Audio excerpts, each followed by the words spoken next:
This is the unabridged, we call the after hours party. This is where we all drop the banners, let our hair down, and you know, If you have any. if you have any, That's great. and get to know each other a little bit better. And aside from that, we just talk about anything and everything. So there's no holds barred here. So nobody's feelings getting hurt. If feelings get hurt, go ahead and leave now. So. I'm leaving now. All right. Well, yeah, you're definitely not in that boat. So No. this is also the opportune time, for those that might have been bashful when we had 104 people on, and you wanted to ask a question. Maybe you were afraid to ask a question. Now it's a smaller group. You can ask the question now. Sometimes we even do ad hoc demos. So never know what's going to happen in the after hours. I don't know when I went in the valley and you lost me, but did everyone hear everything I was saying about the proteins of walnut oil versus cooking walnut oil? The majority Mostly. of it, yes. Mostly, yeah. Oh, okay, cool. Because all of a sudden I'm looking at my phone and I'm like, oh, great, I'm in a valley. I don't know when I got cut off. Right. No, yeah, you got through the majority of the spew on it. It was good info. Yeah. Especially for 'cause there's a lot of people that really don't know on walnut oil, and it's when it comes to walnut oil and nut allergies, everybody is on one side of the fence as opposed to the other side. Kind of like Are you gonna make some polymerizing oils being food safe and not. So. Yeah, for sure. Definitely. I'll never tell you who's making the stuff. But now if you listen to me. Whoa, what are we watching on TV? They respond to What's over there? Matlock. Yeah. Right. MacGyver. Is that still on? I have no idea. Well, I'm actually driving, so I wouldn't be watching TV. right. They have remade Matlock, and they're going to have Kathy Bates as look like Andy Griffith. Yeah, I How saw about that. Really? It's gonna be fun. Yeah. I'm sure that's going to win all kinds of Golden Globes. I mean, And they did do I a like remake Matlock, of but- MacGyver too. I like Matlock and Kolchak and Columbo, but Yeah, when I was a kid. I really loved Monk. Monk was funny. Yeah, I never watched. If they've got to remake these shows, it just means they're out of ideas. I Well, don't exactly. get it. Right? The creativity, Oh, let me go do this and throw DEI in, and it's going to be a hit now. I enjoyed the last Ghostbusters. It's the after hours, Matt. So like I said, no holds barred.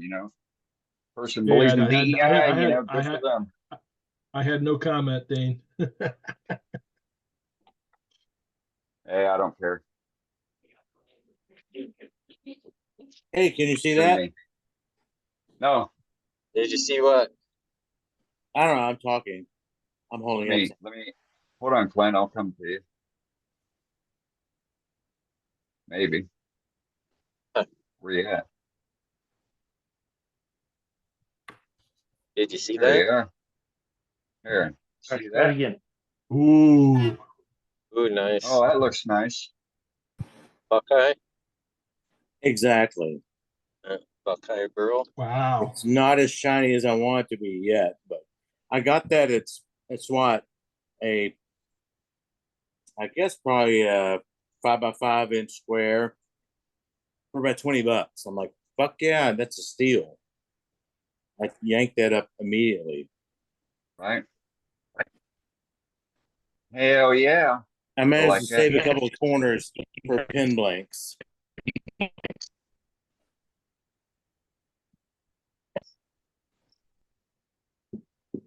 How big was it? That's like 5x5x2. For how much? $20. Cool. Nice. Not bad.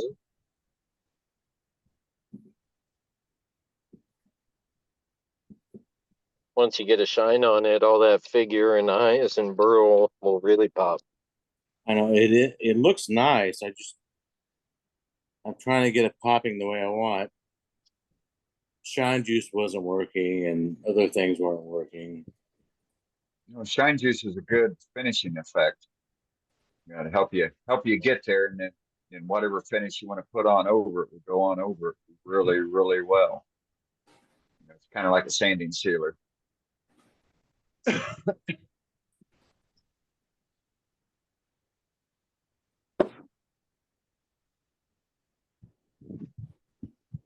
On that Mahoney's walnut oil, will it go bad after a while?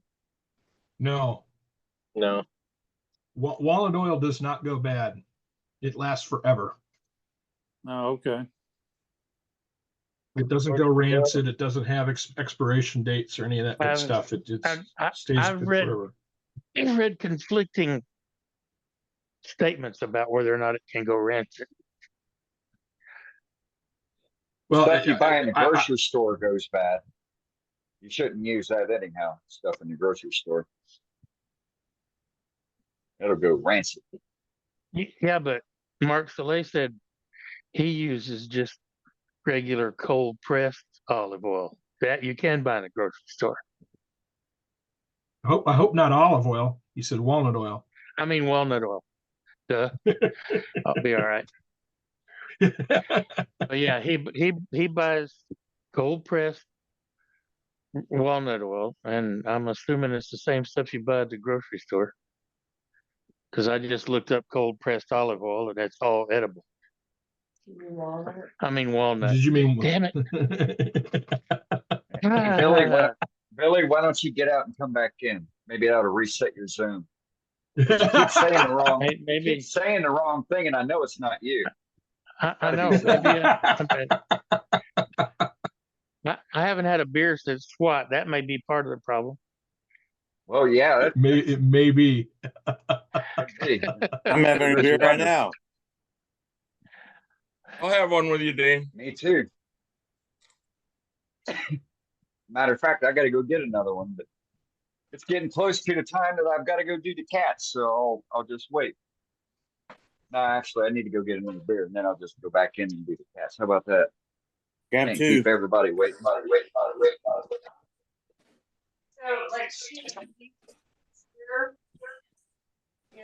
Yeah, I gotta go, feed my dog. Thank you. Her house.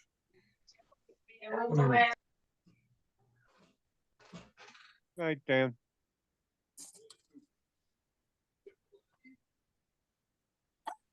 Even my Hey, wife look at that, can't get me Carl's on not the walnut sleeping. oil thing. Now we're back to Billy. No, Carl was And on a who- minute ago. He wasn't sleeping for a change. Yeah, it focuses on who's ever speaking, I think. That's why I keep my mouth shut. You guys want to see some progress? What Did you you make got? some more progress?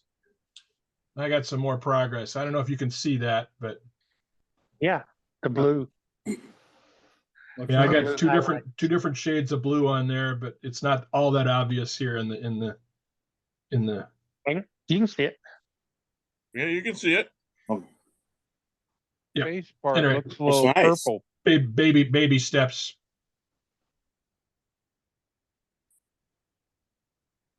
Looks good. Thank you.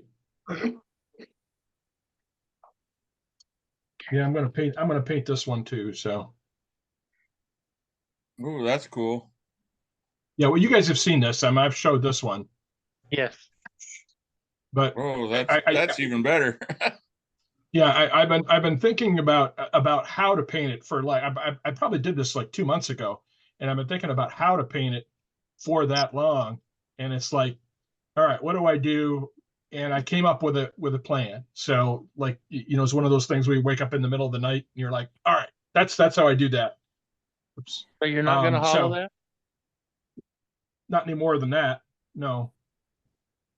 You gonna rub Yeah, it some looks like gold the on ball- that or something? Looks like just Am I straight sides. It is. It's straight sides. Okay. Yeah. And maybe I think it's undercut a little bit, but yeah. There was another question in there. I said, are you going to rub some gold on it, like to embellish? I it? don't Embellishing have wax. plans. I don't have plans for gold just yet.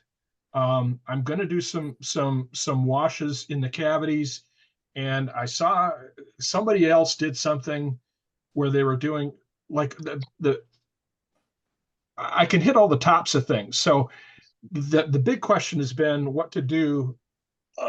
Get this. Big questions has been what to do, like down in here. You know what to do in here. Gross. Yeah, and also what to do in, I want to sort of highlight the bottoms of these. I want to have a little color in there too. So I've got a couple of ideas, and I can try a couple of things. If it doesn't work out, I can always just paint back over it with black again and start with something else. But I'm gonna do some washes inside here with a deep red. So there's going to be some deep reds coming out of the darkest That'd be cool. cavities. Yeah, so we'll see how that works. How about some gilding inks? What's that? Use some gilding inks. Gold, I may. silvers, bronzes. I may. Although it sounds like you might want to use airbrush for some of it. Well, I was toying with the airbrush, and I had a bunch of. I mean, I don't know if you guys saw this, but I was doing a bunch of different things on this. Well, that washes it out. But I had flakes in here, and I had wood burning in here, and I did some practicing, So I did a couple of different things and went over it a couple different ways, and none of them were very satisfactory. But against the black, the chameleon flakes might work a little better. I got a couple of options. So I like the idea of the red, Matt. It'll make it look like Japanese armor or Chinese armor. That's what it reminds me of now. Like the lacquer armor or dragon scales or something like that. I got another piece. Yep. I got another piece in the shop right now that is partially carved. It's a big vase that is hollowed, that does have a dragon scale look to it. And at one point I was gonna do a paint pour on that, but and I've got a good metallic red gold mix that works for that I did a test on a different piece years ago, that I really liked for that, and I may do something similar. I did toy with airbrushing, but I think I have better control over it if I do a dry brush instead. So we'll see. Like I say, it's all experimental. So lots of options. Gotta go spray some clear lacquer over it because it looks like armor to me. I really like it just black. Well, and there's been several suggestions to say. I mean, when I first carved it, it was box elder, so it was like this color, Yep. And there were several people who said just leave it like that, and I was like, yeah, it needs more. And now I painted it black, and I do want to do. I mean, whatever I want to do with it, I'm going to do subtle. So I like it, but you can send it to me just like that, Matt, and I'll spray a little clear lacquer on it and make it look like Chinese armor because I think it looks cool just the way it is. I love the shadows that it creates. Yeah, the shadows are very, very cool, and I'm delighted with how this came out. And I appreciate the offer, Scott. Thank you, but I want to work it myself. Yeah, I'll see if I can find a picture of the piece that I did years ago, the sort of red gold metallic looking thing that I was working on before. But if I can, I'll share it with the group. But yeah, but that's the party coming out of my head tonight. So there you go. Or this week, I should say, because it's an ongoing process. Yeah, well, I mean, that piece has been sitting here begging for my attention for literally 6-8 weeks. So I'll have to look and see if I can find that in my deep dark archives. Oh, this one here. This may be here. Maybe here. I think this is it. No, not it. All right.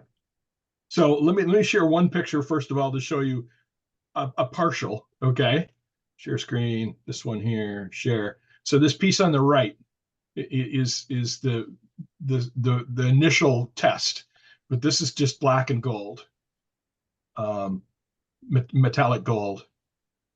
So, but not so much. Not what I was looking for. I think it looks really cool. How'd you get it to swirl like that? What'd you do? This is Was that all right. I'll airbrush? go back to. I'll go back to. No, it is a pour. It's a dirty pour. Oh, okay. I was thinking it looked kind of like a pour. Yeah. What the hell did I do with it? It's here. Here. Share screen. This one. Share. Okay. So, it was a paint pour. Okay. Yeah. And I left the and how that is you basically sort of mix the paints, but you don't mix them. You sort of combine them, Right. and then you pour the combined Right. conglomerate over, and you don't mix I'm the familiar paints because with you. Yeah, I'm familiar with the process. Yeah, there may be others who aren't.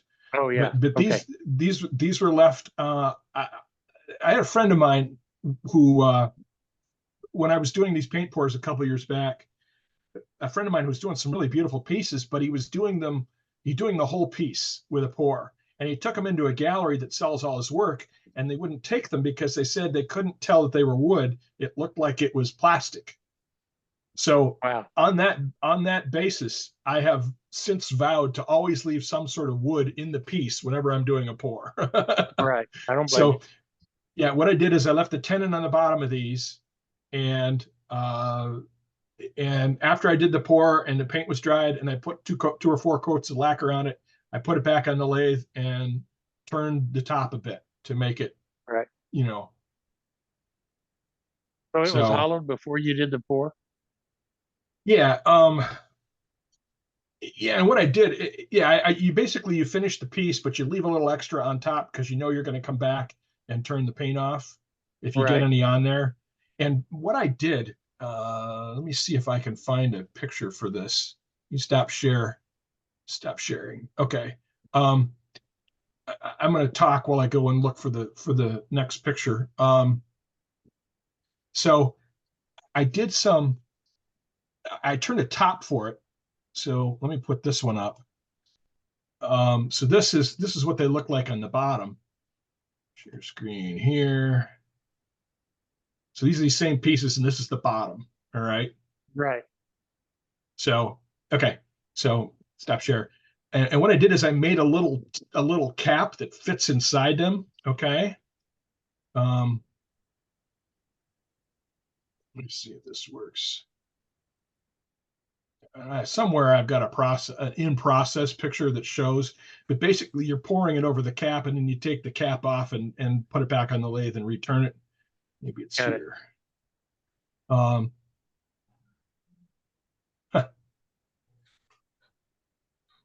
I didn't mean to wander down the rabbit hole. I'm sorry, guys. No, it's a great rabbit hole. Yeah, it is I guess hole. That's what this is for, right? That's right.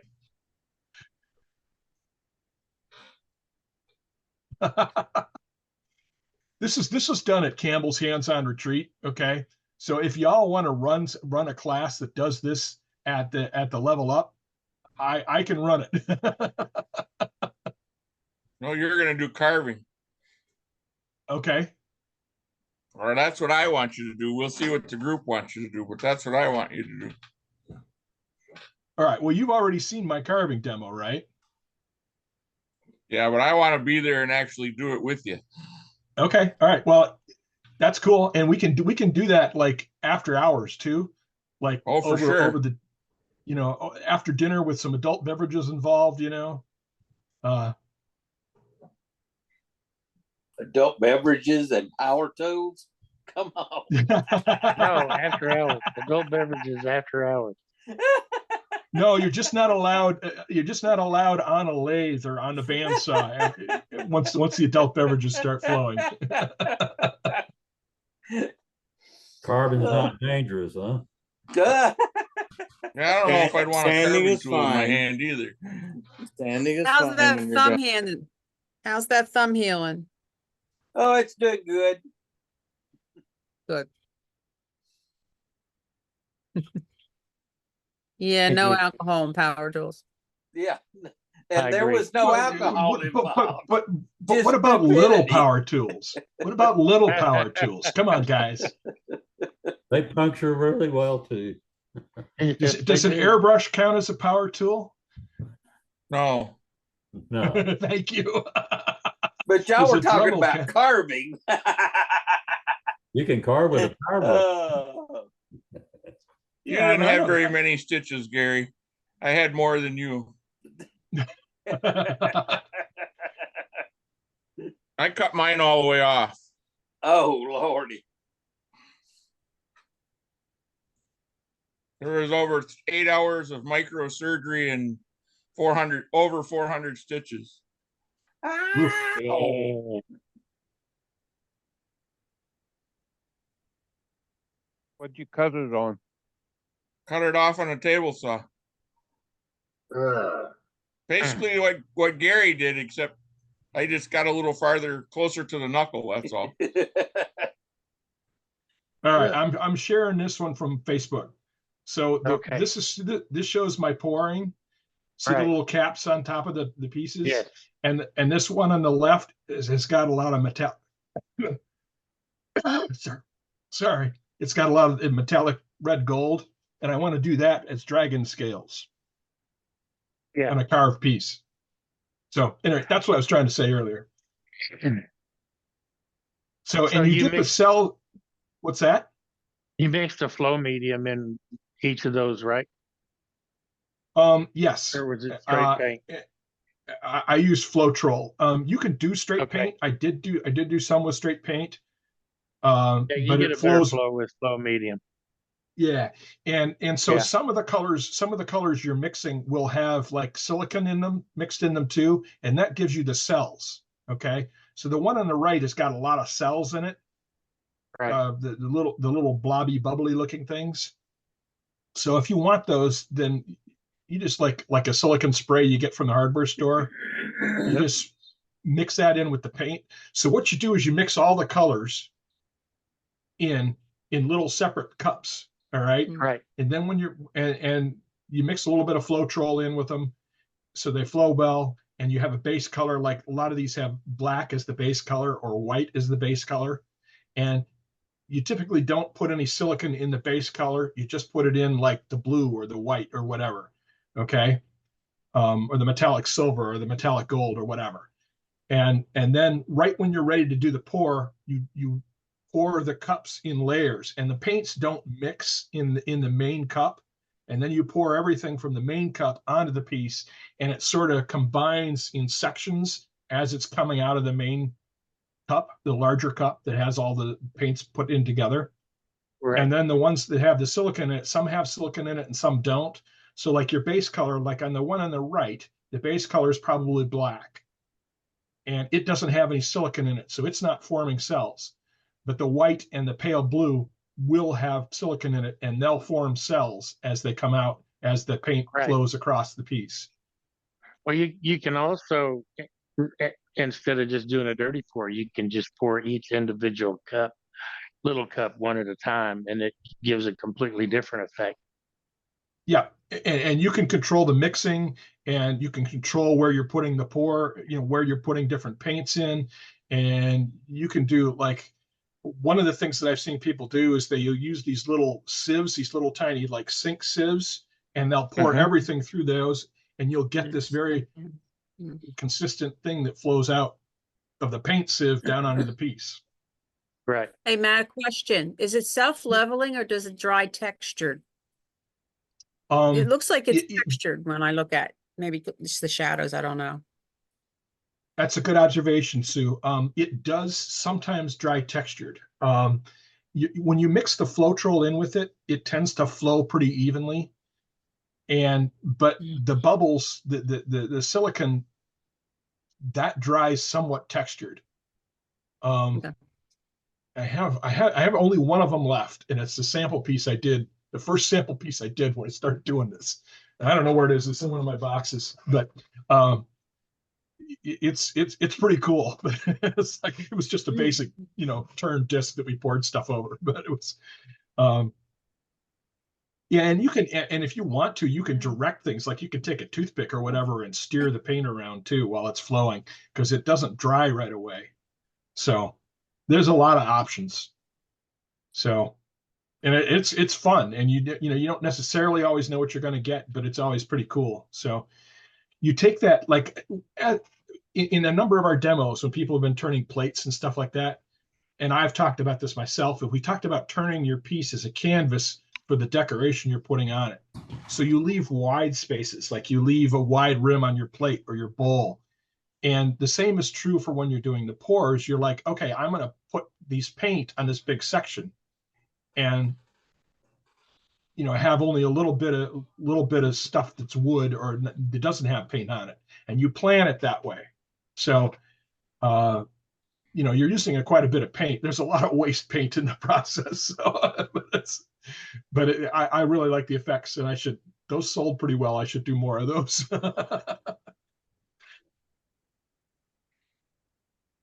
So I hope that hasn't put anybody to sleep, but it was fun to do, and I like doing it. So.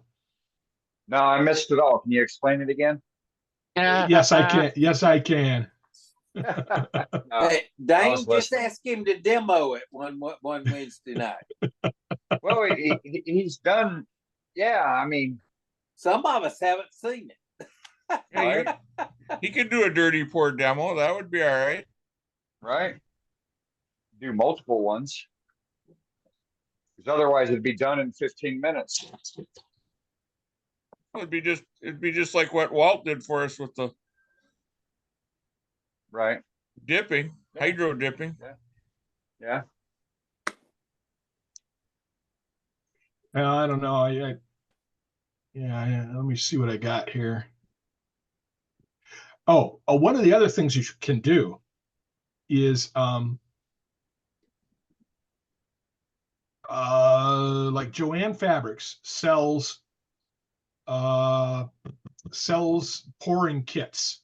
Okay. And let me share screen again. This is the result of one of those pouring kits. Okay. So there is no silicone on this. These didn't form any cells. This is just straight acrylic paint from the kit. Okay. And what they do is they put like 4 little bottles of complementary colors of paint in the kit. Okay. And that's how I did this. I did it from the kit. Okay. Now, what did this turn out to be? This turned out to be my walking box, which is built after one of Rebecca DeGroot's pieces. Find it. So this is what it looked like. Can you guys see that? Yep. Yeah. Okay, this is what it looked like after it dried, with the legs in. And this is what it looked like when it was done here. Okay, so the pour was on the bottom, and these are the legs. The legs were all turned and cut, and it's a box, so the top comes off, and there was some pyrography involved, and so on. So this is a lot of fun, and like I said, this is based on Rebecca DeGroot's walking boxes, and it was pretty seriously funky, and I really had a lot of fun making it. But you can buy these kits from Joann Fabrics, and they've got some that are in purples and some that are in greens and blues and so on. So they're pretty good. So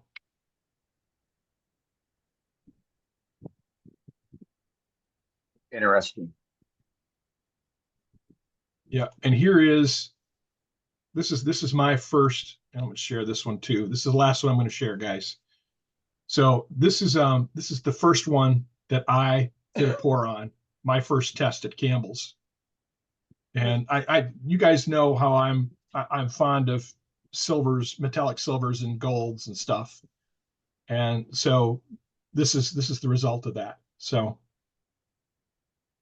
and it's just a simple disc with the stuff poured over it, the paint poured over it. But this is pretty cool, and I still have this piece somewhere. So nice. Yeah, and you know, when you're done with them, you spray lacquer and you know, just like you would any other painted surface. But you got to give it a couple days to dry because the paint goes on a lot thicker than it would if you were airbrushing or dyeing or anything like that.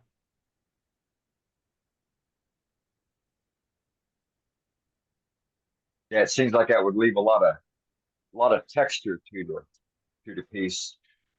It doesn't really.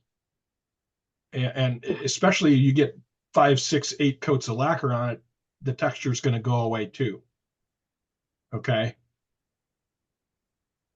Oh, I did find another piece. So, all right. So one more picture. This piece, this one here. Now I'm basically using these little plastic cups to pour over. Okay. But the piece on the left is not poured, and the white is a sanding sealer, a Zinsser-Benz sanding sealer. And basically you put 2 coats of the Zinsser-Benz on it, sanding after each coat, and the second coat you're sanding to 500 or so grit. You want a really, really smooth surface because that gives you a really smooth pour. Okay. And that's basically, you know, and you take a piece like that on the left, and the piece on the right is what it looks like after you do the pour. And it's messy. So again, the piece on the right is you got a vat, and you're putting all your colors into it, and then you're, you know, not mixing it up, but doing a quick stick through it. Basically, metal, how you do the paints. How you're doing this is you're using those little paper cups, you know, like you'd put ketchup in at a Wendy's or something. Okay. Yep. And you mix the individual colors in those little cups. Okay. And if you want the cells to come out of that color, then you put the silicone in, you mix it in real good. And then you take like a normal size plastic cup, like one of these plastic cups that these pieces are sitting on, and you very carefully pour in a number of layers of these paints into this cup. And you don't want the paints to mix as you pour them in. So you're not pouring them in aggressively, you're pouring them in gently. So it's kind of like following the same principle of doing a dirty pour with resin, right, Billy? Yeah, I mean it's a dirty pour. A dirty pour is a dirty pour. Whether you're using acrylic paint or colored resin, it's the same process. Yeah, and you might like on this piece on the right, I might have done a black, then a gold, then a black, then a pink, then a black, then a silver, then a black and a gold and a black and a silver again, and maybe a little bit of white or something. And then once I get that all in the big cup, carefully poured, then I'm going to tip that cup over top of the whole thing and pour it all out together so it all kind of mixes as it's coming out. Right. How long do you wait before you take that cap off? I wait till it's dry.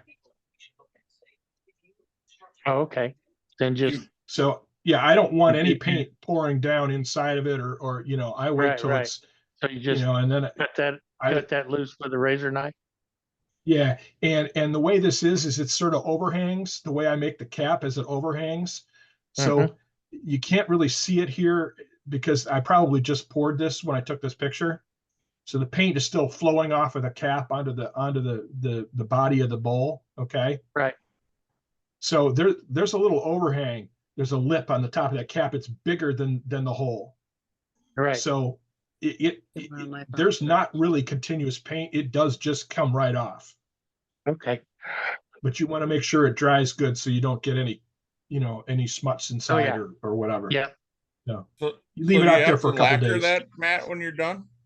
Yeah, you want to protect it. Yeah, most acrylic paint is just going to dry flat anyway. Yep. So if you want any shine, you're going to have to lacquer it. Yeah, and you don't want to, you know, you don't want to sell it and then have somebody muck it up. You know what I mean? Right. Yep. With handling. I think that's a demo, Matt. I'd like to see that done. Okay. I really would. So I'm serious. I would really like to see how you do that. So go get your stuff, Matt, and show us right now. No, I'm not going to do it. It's the middle of the night. So that piece that you saw with the pour there, this is what it's like when it's done. Okay. That's cool. And if you look carefully at the edge of where the cherry meets the paint and the top, you can see ever so slightly there's a white line in there. That's the Zinsser That's the sealer. I understand that Zinsser now makes a clear sealer, which next time I'm going to do this, I'm going to start with the clear Zinsser sealer. That stuff worked really well, and it got a really smooth finish. So, could you use a different sanding sealer? Yeah, on these I was using Zinsser sanding sealer, and like I said, Could you use something besides shellac? I don't know why you couldn't. The goal is to get a really smooth surface for the pour. Yeah. Okay. So if you can sand it, to 500 or 600 or 800 grit on the final sanding after you've put 2 coats on and sanded it back. I bet Perfect 3408 would make it an immaculate surface. Yeah. Would paint adhere to it. One of the benefits of the sanding sealer is that the paint adheres to it. Yeah. Right. So you want the paint to stick to it as it flows over. I know you can gild to it. Yeah, but you're applying an adhesive when you do gilding, right? Sure. Anyway, I'll stop sharing. That's enough of that for tonight.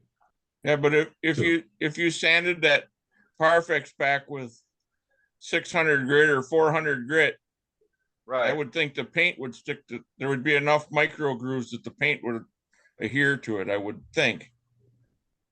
Well, you know what? I leave it up to you to try it. So I'm thinking back on it. So I've done string painting on vases, and they have been linseed oil and then sealed with 3408, and then string painted, and then tung oil, polymerizing tung oil over it. So yeah, it'll stick to it.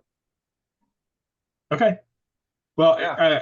For my money, super glue is more expensive than like Zinsser in the quart can. You know what I mean? Yeah. Especially 3408. Yeah. I'm going to use an inexpensive. I mean, it doesn't take much, but yeah, I mean, it's all individual on that. I mean, yeah, 8 ounces. I don't find it expensive for the mileage that you get out of it. Well, and I know that the lacquer-based, the Deft lacquer-based sanding sealer that I use, that I've done airbrushing on with the past, I buy that stuff by the case because that's the only way I can get it. Okay. And did you get them, Dane? No, it's a little bitty fly, little son of a bitch. I will get him. But I know that lacquer-based sanding sealer that I use, if I sand that back, that it takes paint, it takes airbrushing, it takes that all well. Okay, so I know that works well too. So, like I say, use whatever you got. I got a lot of that. I've got a not a quart, but a pint jar of the Zinsser sitting around somewhere, and I've got 5-6 cans of that lacquer-based sanding sealer sitting around, so I'm sure that would work too. So Matt, that Deft sold out to another company and they renamed the Deft lacquer, right? I didn't know that. What's the name now? PPG bottom. Yep.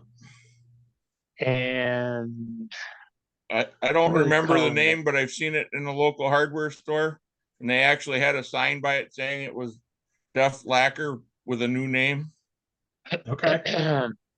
All right. So let's go to Google and see if Google will tell us. And it was at an Ace Hardware too. So it was an Ace Hardware? Yeah, it was at an Ace Hardware where I seen the sign. Are you really drinking a beer, or is that a root beer? This is alcoholic root beer. It is. Right on. Okay, I see something. Brand? I see something called Deft/Prolux lacquer. That's what it's called. Prolux is the new name for Deft. Yeah. All right. What And they're owned, Billy's right, they're owned by PPG now. All right. Well, if I can get that stuff at my corner Ace, I'm a happy man. Well, I found it at my Ace store, so you should be able to find it too, I would think. We don't have an Ace down here, Dim. What, which brand of embellished root beer would that be, Scott? It's called hard root beer, and it's made up here by a local microbrewery. Oh, okay. You can get some in 2 years. Yeah, I'll get you some in 2 years. I will. I've had It's Not Your Dad's root beer. Yeah. And that's not bad, but what was it? It ain't Coney good Island? either. It ain't good either. The Coney Island was better. They also make a non-alcoholic version for the ones that don't want alcohol. And I don't know if I can still get the Coney Island. I haven't looked for it in a while, but I really liked it. Well, this is made by a brewery. It's an old brewery recipe that was made to keep the original brewery open during the Prohibition era. So it's been around a long time. It's good. I've had 4 bottles already tonight. It's good. So you're saying no pain at the moment, right? Oh, maybe one or two more. I can say that. But great, right? So, hey, Dan, I got to ask you something. Are you just trying to one-up me because I got 2 devices going? You got to have 3 now? No, I'm just checking them out to see which one's got a better picture. So when I start doing demos, I'll know okay. better. All right. We'll go with that. That's to confuse you. Hey, Dan.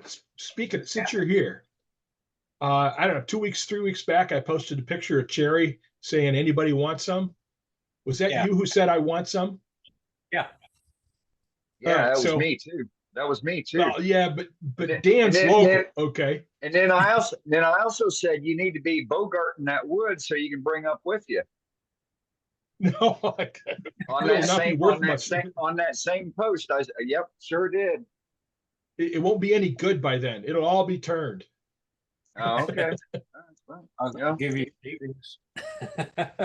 Nice. So Dan, I don't deliver. So you can either come out to the house, or you can meet me. I'll have another truckload at the Detroit Area Woodturners meeting this month. So you can come to the meeting and pick some up there, or you can talk to me on Facebook and we'll figure out how you can get out to the house and get them. Okay. If you still want some. Yeah, I do. Okay. Thanks much. You're welcome. It's getting to the point where somebody else in the house is going to start complaining that I haven't got rid of it all. So. Oh yeah, we don't want that. Don't want that. Nope.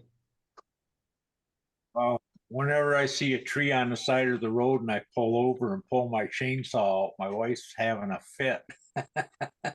That's why you leave. Well, that's why you leave her at home.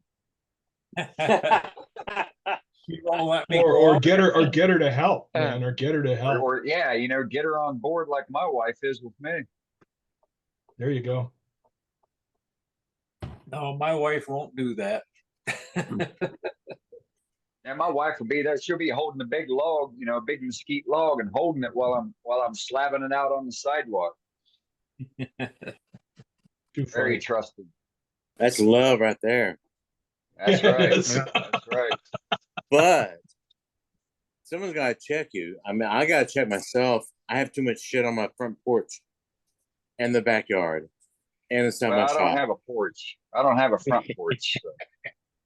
Well, I got half of a shed. I got half of a shed full. I got it stacked up so much in my shop that I can hardly get to my table saw or my bandsaw or behind my lathe. And I got that big pile of cherry out in the backyard too. So yeah, man, that's why we're going to live forever, because there's always something to turn. About every 3 years, So I get the majority, 90% of my wood, you know, during the semi-annual bulk garbage pickup at the various, you know, every month there's someplace here in Pima County that they have that going on. And so that's where I get the majority of my wood at. And about every 3 months or every 3 years, I will set out my wood from my wood pile out on the street for them to pick up for bulk garbage. the rotation of the shit, you know, that it's already beyond what the hell I'm going to use it for, you know? Yeah. And Tina will laugh at me, you know, I could have a bed load of wood and I'll be moving wood out and unloading the truck. And she's like, well, why'd you even bother picking up new stuff for it? And I'm like, well, this stuff is green. That stuff's old. Yeah, my neighbor's got a fireplace. My neighbor's got a fireplace, and I just holler at him, you want this wood? Come get it. And, you know, Right. just beyond anything but pin blanks or whatever. Yeah. And he picks it up. Shit. Tina had a question for me to ask about Corpus Christi down there today, Joaquin, and I'll be damned if I can remember what it was that she wanted me to ask you. I might have to go in and ask her. I was going to throw in that I was there in January, February of 2021 in Corpus Christi. Yeah. Mm-hmm. Glad you cleared that up. No. That was probably the first time they ever saw ice down and snow down there. He's talking about when the whole state froze, right? Yeah. Oh, okay. Yeah. Yeah. That was so much fun. We lost every one of our North Fork Island pine trees here. They all froze. Wow. Yeah. Oh, you guys complaining about a little bit of ice. My goodness. Look, it wasn't ice, it was frost. We had Alabama too, Gary. Here in San Antonio, we occasionally get a quarter to a half inch of snow, like every 3 or 4 years. That particular winter, we got 4 inches of snow one night, and the next night we got, and it never got warm enough to thaw any of it. And the next night we got another 4 inches. We had 8 inches of friggin' snow here, shut the whole city down, not to mention the ice on the highways. It was crazy, absolutely crazy. I was stuck in Corpus Christi, Billy, but you know, a few years before that, we got like 2 millimeters of ice in San Antonio, and the whole town shut down. Yep. Oh, I'll tell you one worse than that. We get a quarter of an inch of snow on the road, and they're closed. Oh yeah, all it takes is a quarter of an inch. Well, I know it's the same way out here when it snows. I mean, it just sends the whole community into an uproar. Yeah. Oh my God, the world's ending. That winter, my daughter lost electricity in her house, so her family moved in with us for the week. Our youngest son, he lost electricity too, so his family moved in with us for a week. We had a house full. Are you still sane, Billy? I didn't know I ever was, but well, it's supposed to be 36 degrees here tomorrow night. Hey, Scott. Where are you, Scott? Whoa. You're putting your life on the line to drive on the road down here with all these Southern boys. We don't know how to drive in the snow. Yeah. No, you don't. You don't. That's a fact. Ain't that the truth? Well, I agree with Matt. Hold on. Some of us do, but that's only because we've lived places where we had. Right. Yeah. Well, there's we see a lot of snow. We see a lot of snow here. And there's an argument to be made that there's a substantial portion of people here who don't know how to drive in it too. So yeah, especially that first one. Oh boy! And talk about not the people not knowing how to drive in snow. When I was stationed in Alaska, there was a whole shitload of people up there that didn't know how to drive in snow. Yeah, right. Yeah, amen. Oh my God. Well, as a contrast, our big snow year was about exactly 10 years ago. The 2013-2014 season, we had 93 inches of snow here that year.